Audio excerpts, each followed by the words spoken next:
ప్రజలకు మేలు చేసేందుకు తెలుగుదేశం ప్రభుత్వం శ్రమిస్తుంటే వైకాపా, భాజపా, తెరాస అస్థిరపరచాలని పన్నాగం పన్నాయని ముఖ్యమంత్రి చంద్రబాబు విరుచుకుపడ్డారు. ప్రజలే వారి చర్యలకు దీటుగా సమాధానం చెబుతారని ఆయన స్పష్టం చేశారు. అధికార మిత్ర ఏదో గవర్నమెంట్లో ఉంటే అది కూడా వాళ్ళు వాలంటరీగా పనిచేస్తే వాళ్ళ వల్ల ఏదో అయిపోతుంది, వాళ్ళందరినీ రద్దు చేయాలని వాళ్ళ మీద కంప్లైంట్ ఇస్తారు. పోలీసుల మీద, డీజీ మీద కంప్లైంట్స్ ఇస్తారు. ఇంకొక పక్క మనం ఇచ్చే డబ్బులు ఏవైతే ఉన్నాయో అవన్నీ కూడా తెలంగాణ గవర్నమెంట్ ఇస్తే నువ్వు మాట్లాడవు, మీరిస్తే మీరు మాట్లాడరు. మేము ఈరోజు ప్రజలకు ఏదైనా కానీ కమిట్ అయ్యి ఎప్పటి నుంచో పోయే డబ్బులకి అడ్డం పడడానికి ఇదొక పెద్ద ఫ్రాడ్ కింద.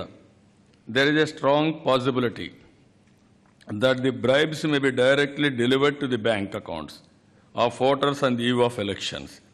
We suspect that the information on banks' accounts has been leaked to the private companies working for the ruling TDP, in effect, bribe transfers ahead of elections. This high-tech direct bribe transfer can completely vitiate the election process and alter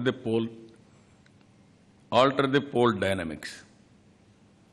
నువ్వు 2000 ఇస్తే లేదా, మీరు ఇస్తా ఉంటే లేదా, తెలంగాణలో ఇస్తే లేదా, నేను డైరెక్ట్గా డబ్బులు ఇవ్వాల, పార్టీ గవర్నమెంట్ ఇచ్చాం. రైట్ రాయల్గా బెనిఫిషరీస్ చేయవలసిన డబ్బుని ఒక సిద్ధాంతపరంగా తెలుగుదేశం పార్టీ ఇచ్చాం. అది ఇస్తే తప్ప ప్రజలకు అడ్డపడతావు నువ్వు? ఎలక్షన్ మీద కంప్లైంట్ చేస్తారా మీరు? అంటే ఈ రెండు పార్టీలు ఎట్టారని 3 పార్టీలు ఇప్పుడు కేసీఆర్ ఇక్కడ రాలేడు, 1000 కోట్లు పంపిస్తాడు.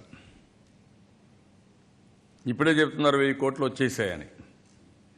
నువ్వు సంపాదించిన డబ్బులు పెట్టుబడి పెడుతున్నావు ఇక్కడ. దేనికి? నీకు ఒక సామంత రాజ్యం కావాలి. నీ సామంత రాజ్యం కోసం నువ్వు ఒక పథకం ప్రకారం ఒక మనిషిని పెట్టుకున్నావు, జగన్మోహన్ రెడ్డిని. అతనికి ఎంపవర్ చేస్తూ డబ్బులు పంపిస్తున్న 1000 కోట్ల రూపాయలు. ఇప్పటికి ఎంత పంపిస్తారో తెలియదు. అదే నాకు ఇచ్చే రిటర్న్ గిఫ్ట్ అయినా.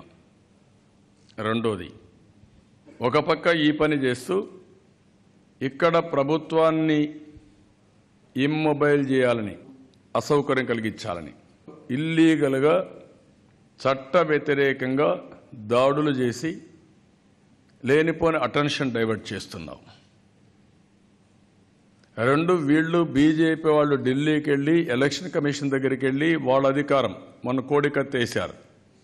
ఎన్ఐఏలో ఏం చేశారు మీరు? ఏం చేయలేదు.